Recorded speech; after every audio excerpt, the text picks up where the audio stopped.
السلام عليكم ورحمة الله وبركاته. أجمل إخوات في الدنيا، عاملين إيه؟ وحشتوني. بصوا بقى حبة الرز بلبن القمر دول، والله العظيم يستاهلوا بقكم.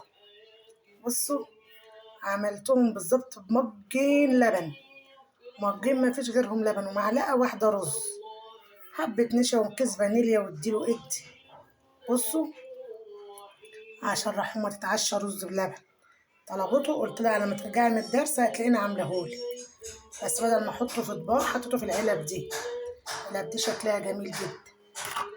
بصوا اهي، هو لسه طبعا ما اتمسكش قوي، بس هيتمسك كمان شويه. قلت اما اطلع بس كده امسي عليكم واوريكم الحلويات بتاعتنا دي. تقدري تعملي حاجه حلوه حتى لو بمج واحد لبن ومعلقه رز واحده. بسم الله ما شاء الله، حاجه كده عظمه، والعظمه لله وحده. حطيت عليها حبه زبيب وجوز الهند وحبه سوداني كده. بصوا عسل.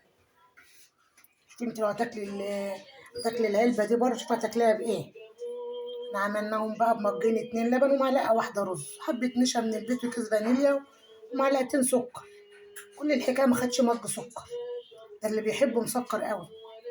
اللي بنحبه مسكر حط لهم مج سكر يعني اقل من مج، حاجة بسيطة كده، يعتبر مج الا ربع سكر، عشان هما بيحبوه مسكر. بصوا، اطلع امس عليكم كده واوريكم النهارده ايه الحلو بتاعنا. النهارده ايه حلو؟ انتوا يا حلوين، انتوا احلى حاجة في حياتنا والله. ربنا يبارك لنا فيكم يا رب، وتعملوا لنا لايكات كتير، تكتبوا لنا كومنتات حلوه كده.